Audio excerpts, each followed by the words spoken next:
My name is Dana Moriello. I work on Etsy's wholesale and manufacturing businesses and get to work with great sellers like these who are expanding their businesses and learn from them every day. So I'm thrilled to be here. We're going to be talking about expanding your Etsy empire, which is a wonderful way of saying how you think about when and how to grow your business. And we have some great case studies about that today to learn from. And let's get started. Get started by everyone going down the line. Tell us your name, your shop, and what you make. All right. Hi, everybody. I'm Jahje Ives. My company is Baby Jives Co. I've been on Etsy since 2009, but actually didn't start selling until 2010 because I gave birth, and that kind of took up some time. I make children's decor, specifically mobiles. The thing I'm most known for is a cloud mobile with like metallic stars underneath it. Hi everyone, I'm Kate Kennedy. My Etsy shop name is Be There in 5. I've been on Etsy since January of 2015, and what we're known for is something we call the Remind Door mat. So instead of the ubiquitous welcome mat that welcomes you in your home, we make products that see you on your way out, whether it's turn off your curling iron, turn off your straightener, don't forget your lunch, have the best day ever. Our goal is to remind people of important things they often forget on their way out. And I'm Cassie Yule. I'm the owner of Zenned Jewelry. We make inspirational hand-stamped jewelry, and I've been on Etsy since 2011. Wonderful, thank you. And you've each been on a journey of growing your business. I would love for you to talk about how you knew it was time to grow. Was there a specific moment when things felt like they needed to change and you needed to do something differently? I'm giggling, so I'll share first. It was when I had a complete breakdown and was crying at night, telling my husband that I could not think of how I was going to take care of the 60 open orders that I had on Etsy that were due within 2 to 3 weeks. And I had a 4-year-old and I had a newborn, and I was working out of the extra room in our home. I had one woman who worked with me as an independent seamstress, but it wasn't enough. And demand was just keeping on growing, and I knew that it was time to search for a bigger partner to help me keep up with the demand that I had. So, great. And do you want to hear what that was? We're going to come back to that in a minute. We're going to keep going first. We're coming back for you.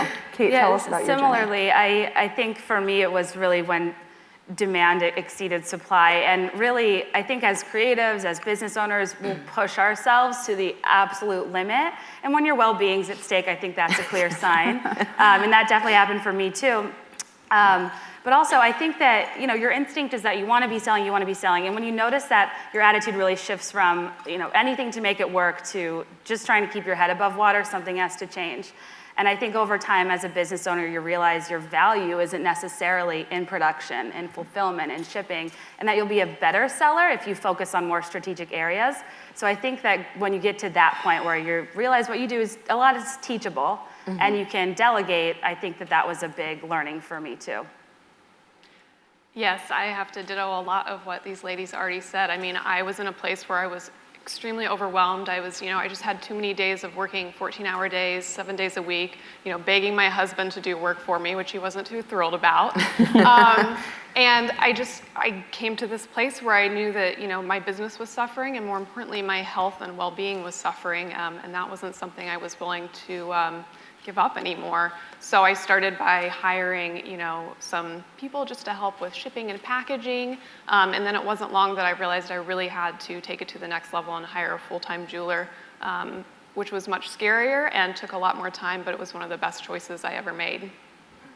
So let's talk about more on your hiring journey. How did you decide what skills you needed to hire for versus what ones you were going to retain yourself? Well, I mean, in the beginning, like I said, I started with the shipping and packaging because those were easy ones to really, delegate and give off to people. But when it was clear that there was, too many orders that I just personally couldn't make them myself anymore. And for me, manufacturing wasn't a route that I was willing to take for my brand. So I just came to this place where I was like, well, I have to hire other people and train them how to make my products. So that was, it just became incredibly clear to me that that was what I had to do. And as far as, finding those people and finding those skills, In the beginning, it was incredibly helpful for me. I reached out and found some free resources in our community. It was called the Small Business Development Center in Phoenix. And a lot of big cities have things like this, and I encourage you to find them because it was crucial for me. And they taught me a lot about how to hire, where to go to hire, the right questions to ask. So I was able to go into that, new realm of hiring, feeling empowered, and like I knew what I was doing. And that was just crucial for that beginning phase of hiring. And what's been the most challenging part about transitioning from a solo business owner to someone who's now managing employees? So this is a very close subject to me right now because as my business has grown and I have 4 payroll employees and then a handful of contract workers as well, I've really worked myself into a position where a lot of my daily tasks are revolved around management, which I've learned I don't really like. And it's really difficult. I think like a lot of Etsy sellers, we get into this because we like working on our own.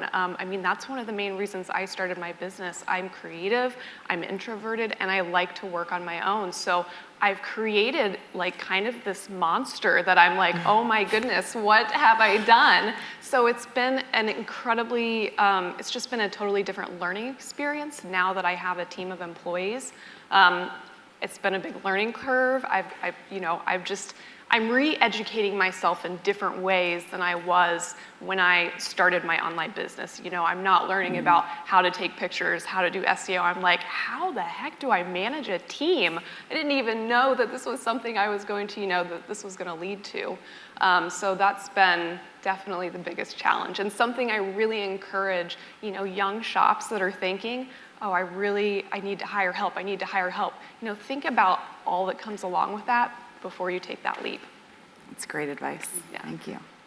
Jahje, let's talk about manufacturing. Tell us about your journey to manufacturing. How did you find a great partner to work with? I found a great partner to work with on Craigslist. Late one night when I was having my breakdown. I was sitting on my couch looking at those 60 open orders and thinking there's no way I can do this. And so I hopped on Craigslist to look essentially for another independent seamstress, which is the only other person I had helping at that time.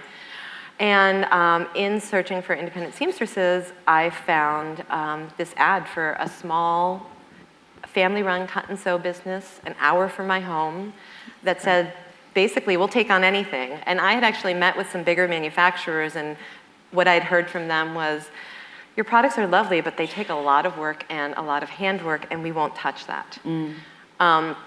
And so I sent an email to this company, and the next morning I woke up and I had an email from them saying, we took a look at your website, we love what you do, and we'd love to meet with you.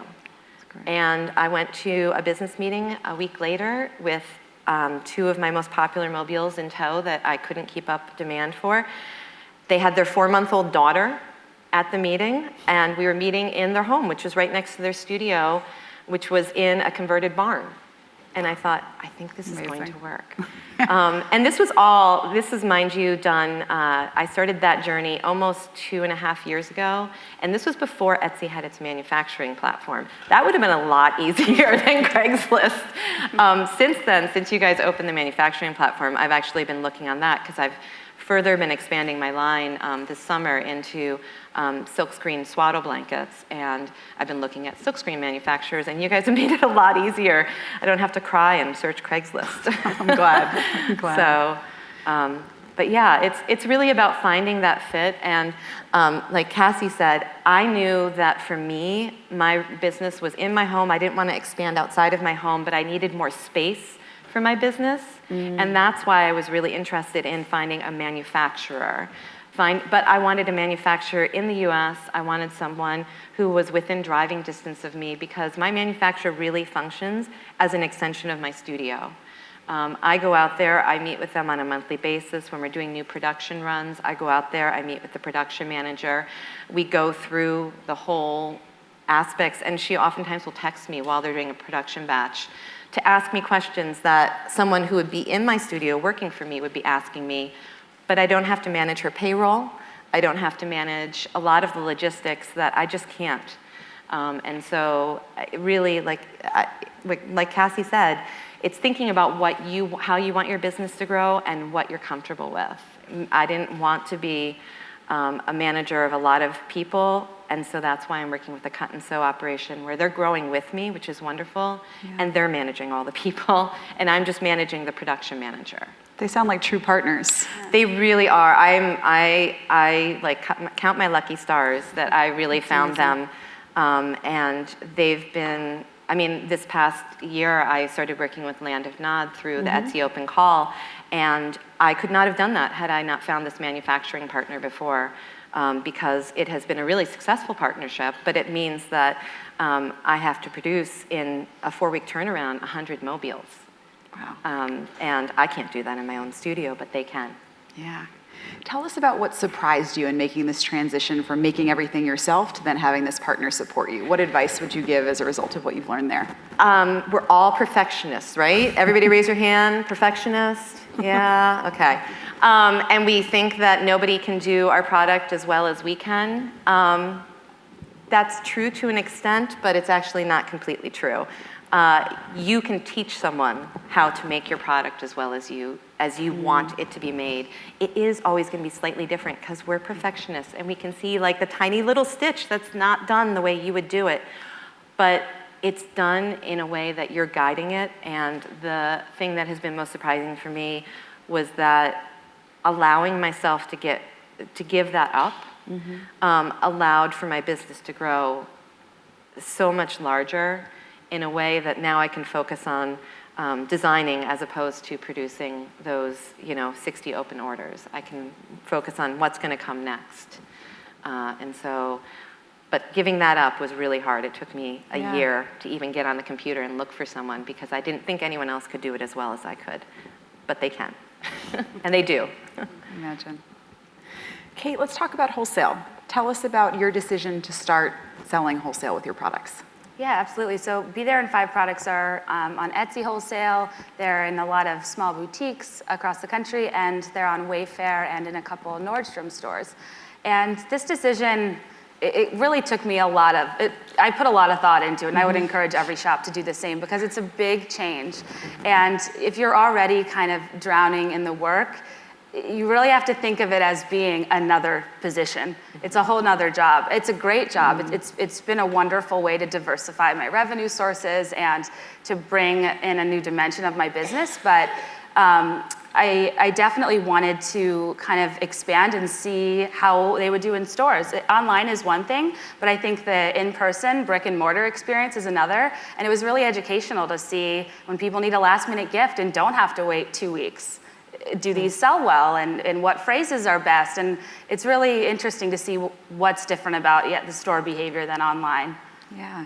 What's different managing a wholesale business versus managing a retail business, both positively and negatively?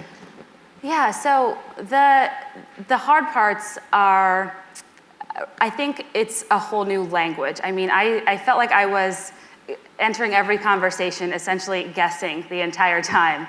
And I'm sure a lot of you can relate to that. Being an entrepreneur is a lot about just really flying by the seat of your pants. And I didn't know the vernacular. They spoke a different language. I was being thrown acronyms left and right. I was like Googling while I'm on the phone. I was so intimidated. But the thing is, the great thing about Etsy wholesale is that the customer base is largely like the Etsy consumer base, where there's a level of forgiveness. They appreciate a handmade product. A lot of the boutiques are new and they're small, and they'll learn with you just as much as you're learning. So I think one of the best parts for me was starting on Etsy wholesale. It was a really safe place that I understood the interface, I understood how it worked, and it helped me grow a lot. And with the bigger stores, I think it's just a lot about crunching your numbers, being very sure that if you're selling for half the price, you're selling enough volume to make it worth it, whether you bring on another person or you do the job yourself. And the other thing I'd encourage people to do if venturing into wholesale, I'm also a creative introvert. It's not my instinct to always ask other people for help, but it's amazing that somebody can tell you in 20 minutes what would take you 2 weeks and like 50 browser tabs to research yourself. Like, just go in a store, ask somebody, ask about trade shows, ask about their buying seasons, ask about holiday, And just have somebody explain it to you very simply. And I think I did that so far in, and it made so much more sense.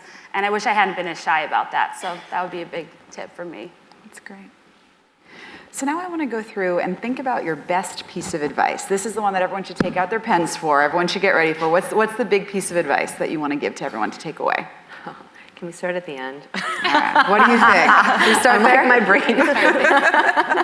You know, No pressure. So for hiring, the best piece of advice that I would give is that you really need to take stock of what your strengths and weaknesses are. This is something that I did not take a lot of time to do when I first started hiring because I was in such a crunch and like needed help right away that I didn't take the time to do this, and I really wish I would have, because what I ended up doing was hiring people that were like me.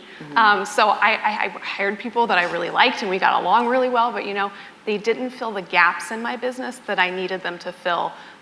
So it's really important to take the time, sit down, take stock of your strengths and weaknesses to figure out what are the roles that you really need to be filled and what values do those people need to have to bring, to fill those gaps in your business. Thank you. Yeah, and I would echo a lot of that with patience and taking time. And I think when it comes to both manufacturers and the people you hire, there are a lot of intangibles besides production alone that really impact your business. I mean, it's been important to me to find suppliers and manufacturers that share my vision, that understand what I'm doing, and to hire people that don't trivialize what I do. Because, you know, a doormat's a doormat, but I take great pride in it and I love it, and I want people that can find that same kind of joy and understand what I'm doing. And I think that a lot of times when people aren't on board and your quality is so high, your passion's so high, and they really can't meet you, I've had some difficulty in the past just with communication and being in alignment. So I would make sure that people really understand what you're doing and they're excited about it, because they exist. There's some people that aren't as into it and just need a job, and there's some people that can really learn a lot from you, and I think it's great when it can be mutually beneficial. And the second small piece of advice I'd say, to your point earlier, is that keep in mind perfection doesn't exist in the absence of a customer's opinion. Perfection is your opinion. It's subjective, and you can spend hours on every stitch and every little piece of fabric when the reality is they might not notice. And it's important to bring new people in and get fresh sets of eyes, because yeah, there's a risk they could screw up, but they also could really improve what you're doing. And I've had people come in that have helped me out so much when I thought like I was the master of painting doormats. So I would suggest that, yeah, really, really absorb the input you get and be open to it.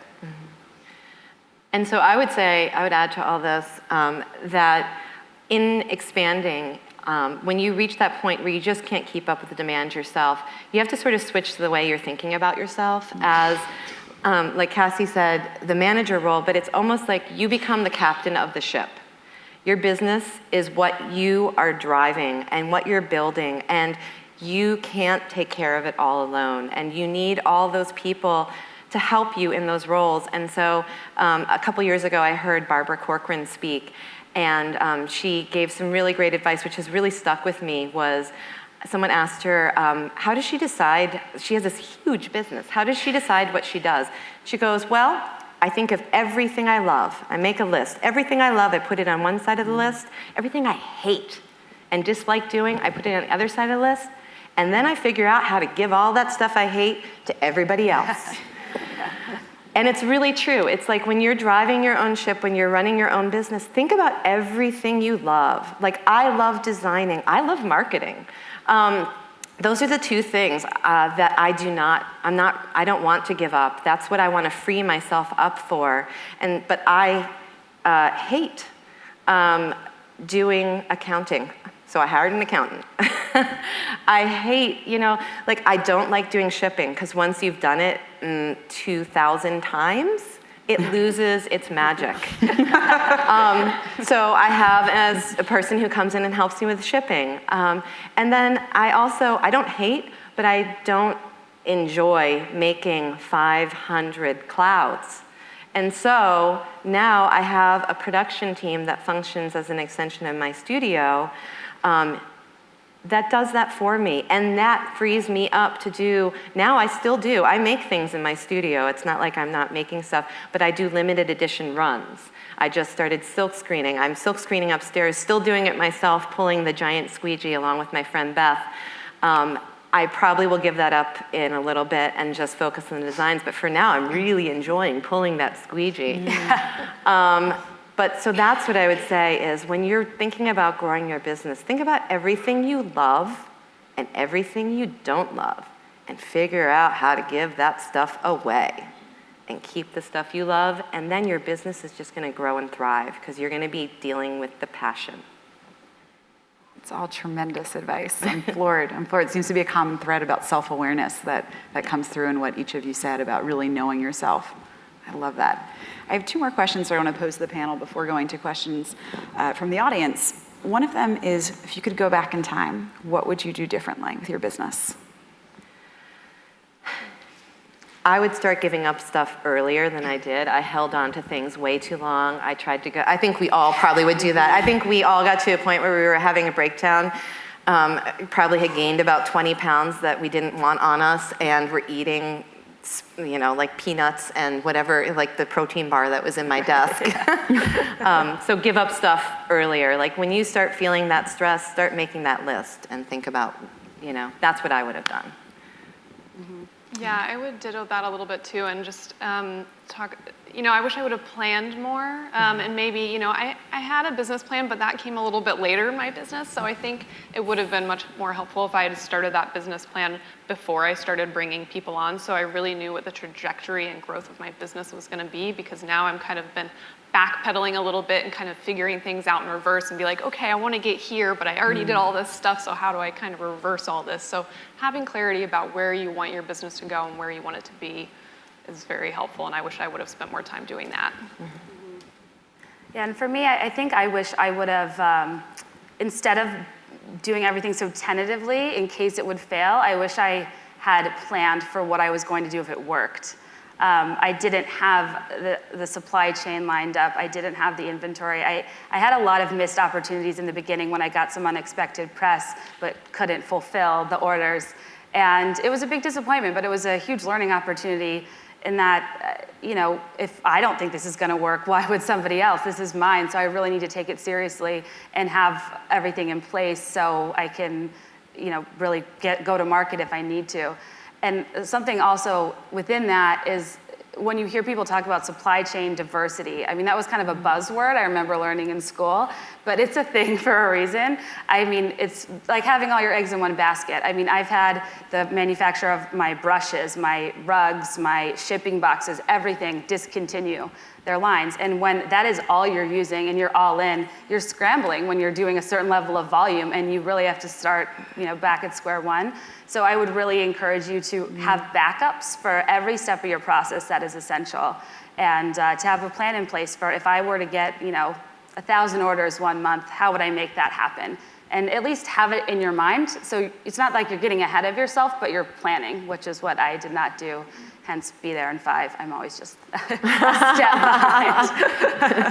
That's all great advice. Also things that you wish you would have done differently, but you got through to the other side. And now you're there. Yeah. Right. So my last question, kind of preempting something which might be on some of your minds, is how do you finance this type of growth for your businesses? Have any of you thought about business financing? Have anything on that to share? I've done it all by putting the money I made with my business back into my business, and I've been lucky enough that that's been the process. I actually, so I've been in business for 6 years now.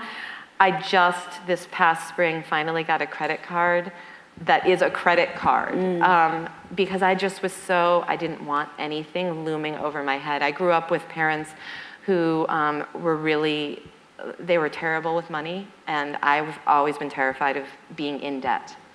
But I think now as I grow bigger and faster, I think credit card is the next, first step, and there's probably gonna be a loan coming out sometime in the future as well. Okay. Yeah, for me, I didn't have any formal funding. I just would put back into the business what I earned, but it was mostly because I learned very quick how fast things were changing. And if I overinvested in something that was going to change and the switching cost would be too high, I'd be in trouble. So I think when you're starting out, just be sure that whatever you're investing in is something that is going to be around for a while and that you're definitely going to use, whether it's machinery, whether it's people, whatever you're investing in. It's just important to make sure your business is still nimble enough to where that investment is put somewhere that can be flexible with as your business changes. And my business has grown organically as well, and I did take out a credit card as well, and that was essentially to give my employees buying power so they could buy supplies, so that was really helpful. And then, as my business grows, taking out a loan is something I've thought a lot more about because I've got that idea now that a manager is next on the list of growth things for Zenned Out. And it turns out, scaling a business once you've already got a thriving business is a lot more expensive. So now it's become a lot more of a reality for me to take out a loan. So it's something that I've definitely been exploring and looking into lately. Thank you. Let's turn it over to the audience. Hi, my name is Angie, and I'm with Sassy Sashes.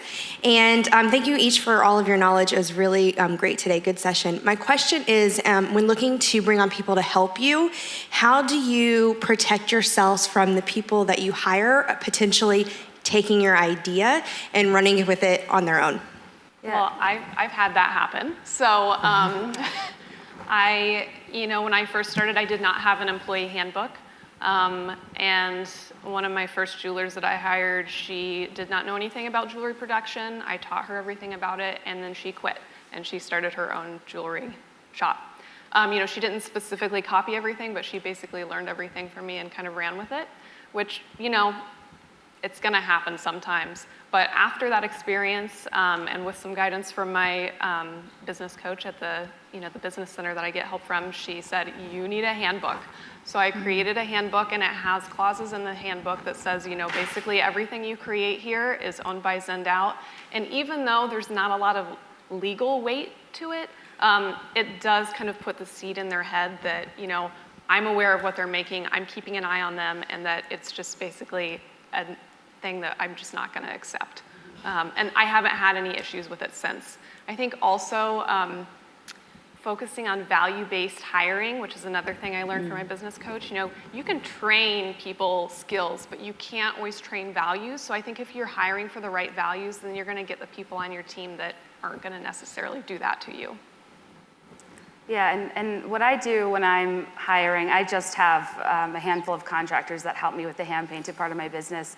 I screen them first without explaining in great detail what they'll be doing, because to that point, I want to get an understanding of how they deal with certain situations, their experience, their character. And up until the very end, when I'm pretty sure it's going to work, that's when we kind of get into the process. And I have a pretty detailed contractor agreement that has to be signed, that has all of that language in that property of be there in 5 can't be, recreated for profit outside of this job and all of that. My brother's an attorney, so he made sure that was ironclad before I brought people in, which I'm very grateful for. And I have something very similar where I have them sign an agreement saying that it's property of Baby Jives Co. You can't do non-compete, essentially. Yeah. You can do those on LegalZoom. There's a lot of great online resources where it's maybe like $100, and it's a pretty basic contractor agreement that'll have you locked in. Hi, Denise. I'm from Surfside Sea Glass Jewelry. I'm curious because I'm at the point where I'd like to train someone because I'm working 7 days a week, 10 hours a day, but I don't have the time to do it. So how did you find time to teach people what you needed to teach them to do, given your schedules? Yeah. Sadly, I don't think finding time is ever gonna happen. You have to make time and just really think about it as time you invest up front. The payoff is unbelievable. Yeah. Training is painful. It's hard to take time away from your job, but the right people will take over so much of your work and alleviate a lot of the issues you're having, that just put the effort into making the training good so you only have to do it once. Yeah. And I think you'll see the payout pretty quick. Yeah, and if you can think about it as this is time that I'm going to gain back after I train them, then you're actually gaining time in the long run. Yeah, I mean, anytime I bring on a new person, I pretty much guarantee that, I schedule my weeks so that I'm only doing half the work that I would normally do, or if that's not an option, I'm just working some overtime because it takes a lot of time.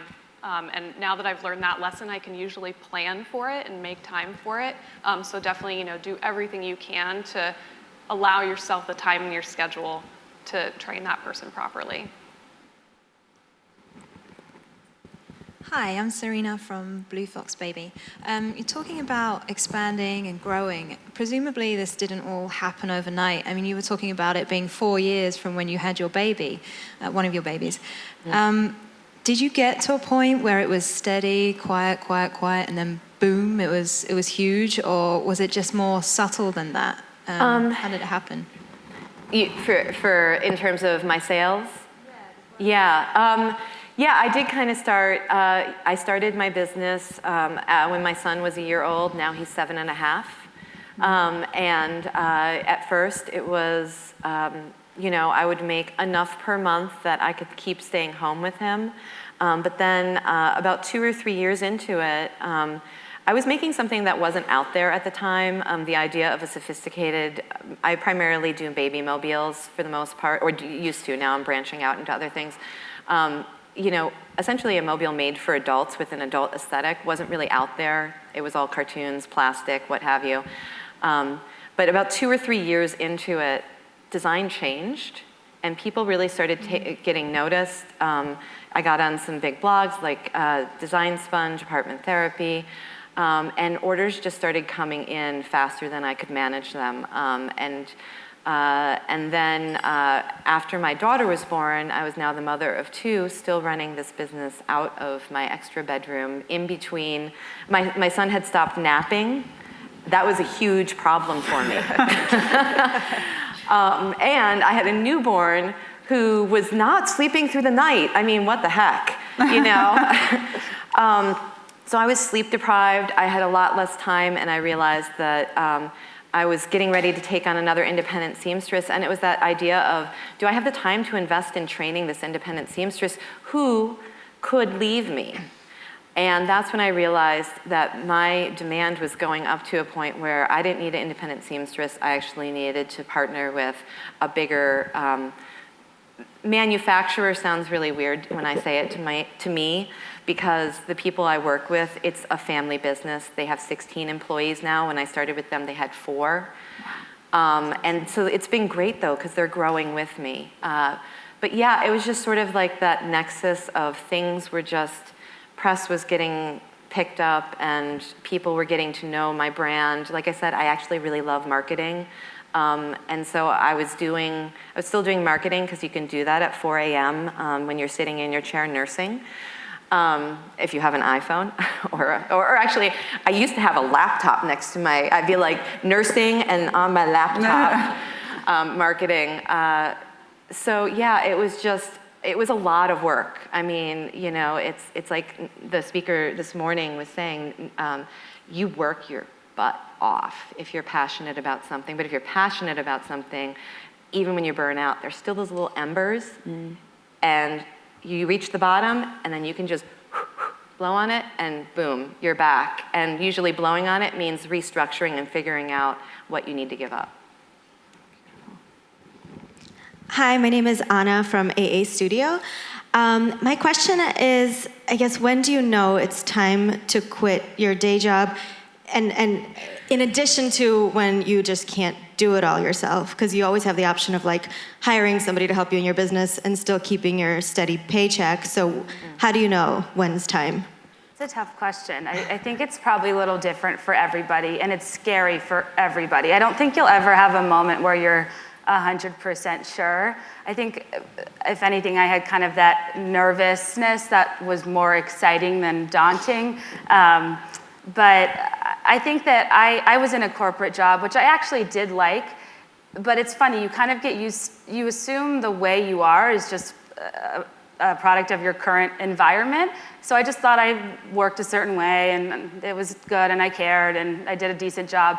But then I started this business and I met a whole new side of myself, a much harder working, much more excited, much more engaged person that could really get stuff done. I didn't feel like I was that person at my other job. So I felt like I couldn't ignore in my gut just feeling like I was lucky enough to find something I cared so deeply about that I wouldn't let it, fail. I wouldn't let my fears get the best of me. And I think I just got to a point where I drew the line and I didn't know what the best time was. I still don't know if that was the best time. But I think the biggest thing you should understand before you quit your job is that it's going to be a long time before you pay yourself. Any money you make, you're going to put back into the business because you want your business to thrive, and you're never going to be comfortable kicking back and just being like, "This is for me." Yeah. Going on vacation, whatever. So just be mindful of that. Save up. Make sure financially you can work it out. Crunch the numbers. Do all the practical stuff too. But for me, it was also kind of that more spiritual drive that got me there.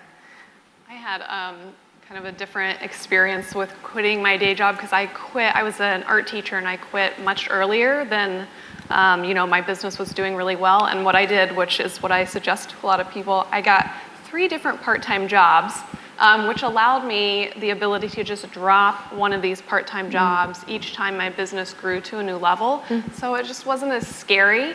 And the funniest part, the last job that I had that I needed to let go of, I loved it so much they actually had to let me go because they were like, "You don't have time for us. You need to go do your own thing." And I was like, "Oh, I love you guys." So, you'll know when it's time, even if somebody has to give you the gentle nudge. But, having those part-time jobs to slowly drop made the transition so much easier. Yeah. Hi, my name is Jen, and I own Jessie Girl Jewelry. My question is about space, because I currently have 2 employees who come and go from my house every day with my 3 kids and the dog, and everything's on my dining room table and in my living room and on the porch, and it's like taken over my house. So I live in the boonies in New Jersey, so trying to find space is a little bit overwhelming. So I was just wondering, when you guys moved out of your house into a studio space, how did you do that? If there's any advice that you could give me in terms of finding a space that will work. I will say that you just described my life. 2 kids, dog unfortunately passed away last spring, but I still actually work out of my home, but we just bought a new house, and our new house has an 800 square foot studio attached to it. Wow.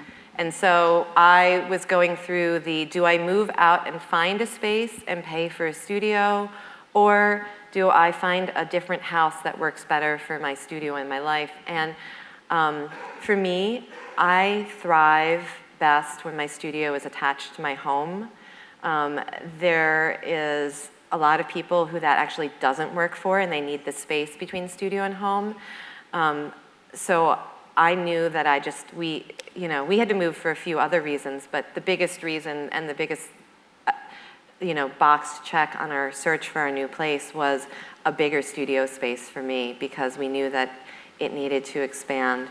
And so I think, there's lots of options if you can't find a studio space nearby, or taking over another room, putting your kids into one bedroom together and taking over another bedroom isn't an option. There's great things, like I was looking into putting like a tiny home on our property. If you have space or property, there's a lot of really wonderful like prefab sheds that you can get that are like, so there's there's workarounds. If it's really that you're in the middle of nowhere and there's not a studio space that's near, and you really do love working in that space that's your home, that was the other options that we were looking into. But these ladies probably have different. Yeah, I think when I got to that point where, I mean, I literally need so much floor space for these doormats to dry, where I'm like, don't step there. I mean, I was just, you couldn't walk around my home. So I moved it out, and I couldn't afford or find a huge creative space or warehouse in the city. I live in Chicago.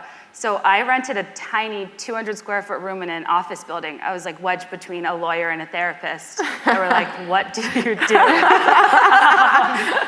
And I just had a lot of vertical storage. And honestly, that was the best thing I did, because sometimes I think a tangible change like that makes you revisit the business and changes your mind frame, made me take it seriously. I could hire more people. I gave them keys, so more people wanted to work for me because they had that flexibility. Oddly enough, 2 months ago, I moved it back into my house, but now I have to move it back out because I need to accept pallet shipments. So I guess my advice there would be get a short lease, because I've made a lot of different decisions on that front. Yeah, I'm definitely the kind of person that needs separation from work and home. And so getting a space outside of the home was just imperative for my well-being and for the success of my business. And it was much scarier for me than hiring people, was getting that brick and mortar location. And what I would say, and what was the best thing for me, was to just get a realtor and start looking. Because once I did that, I realized, okay, this is doable. I can do this. The prices weren't as scary as I thought. I had lots of options. So I would say just start looking, start the process, because you don't have to make a commitment, but starting the process, it can make it seem a lot more doable. Hi, my name is Carrie Mills, and my shop is Choice Cuts. My question is kind of twofold. Are there any tips, or how have you specifically found wholesale clients? And several of you mentioned you've gotten on some big blogs like Design Sponge. How have you found that success there? How have you been able to make those connections and things like that on a higher level? I think as you perfect your direct consumer business, your Etsy shop, and get better and better at what you do, and focus a lot on your own social channels and connecting with other Etsy shops and bloggers on a smaller scale, it kind of gives you this momentum to where people will start to reach out to you. And I don't know if you would echo the same, but I think for the majority of my time, it's been more of a pull strategy than a push. And when people have reached out that align with what I'm doing, or retailers and boutiques have reached out, and when the boutiques were reaching out asking if I did wholesale and I didn't, that's when I started to think about it. So it's kind of like that demand thing where I've made changes as people have come to me, and I've been able to have broader exposure as I've gotten more experience. So don't put a lot of pressure on yourself at the onset to get a lot of that out there, because it actually does come pretty organically in my experience. Yeah, I would say the same thing. I have been featured in like Pregnancy and Newborn magazine multiple times, and the way that they reached out to me was actually through Etsy. I got a combo that was super exciting one day from the editor of the magazine, and you know, it's like when if you build it, they will come. You have to do a little legwork. You do. I mean, if a blogger that you're really interested in and you think would be a great fit for your what you make, reach out to them. Write them an email, a personal email, not don't send out 50 forms, and tell them, simple sentence, here's who I am, here's why I think you'll love what I do, here's a few images, small, not gigantic, blow up their in-bin.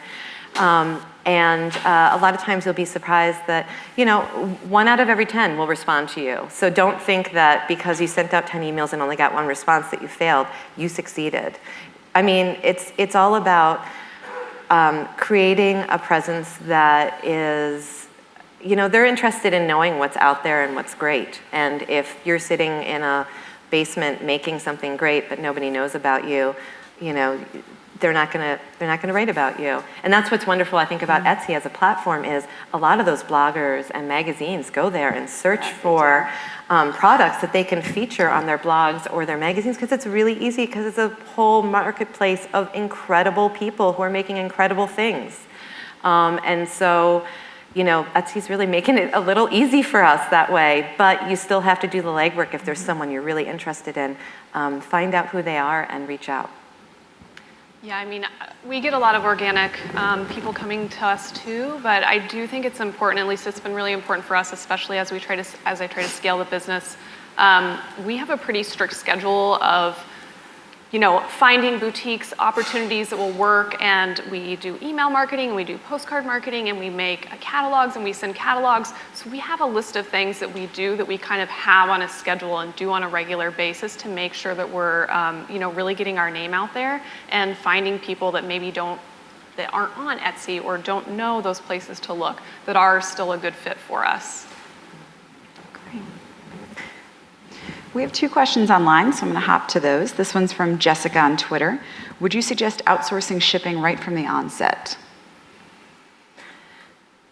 Depends on how busy your shop is right from the onset. I think that there's something really nice about being able to do that at the onset. I mean, you know, back when I was only getting a couple orders a week, every order went out with a handwritten note, and there's something really nice about that personal touch. But as you get to a point where it's all about growth, it's like when you get to a point where you think that you can't handle it, then yeah, absolutely start looking into outsourcing your shipping. I don't know if you guys would. Yeah, I think you have to gauge what's taking the most time and where your personal touches come in. I did outsource shipping pretty early on, but then I noticed all of my reviews talked about my handwritten note and my packaging that I had just gotten rid of. So then you have to ground your decisions and feedback. Why would I be spending so long on the rug when no one has any problems and taking away the one thing that gets people to reach back out? Yeah. So I think that it's kind of an important thing to be really hands-on in the beginning. And if it doesn't require a ton of work in packaging, definitely outsource it. I think whatever, like you said, whatever you hate, whatever takes too much time and is not adding value, that's what you should outsource. Yeah, and I think it's really valuable and important to know the ins and outs of all aspects of your business. So that's another key thing, you know.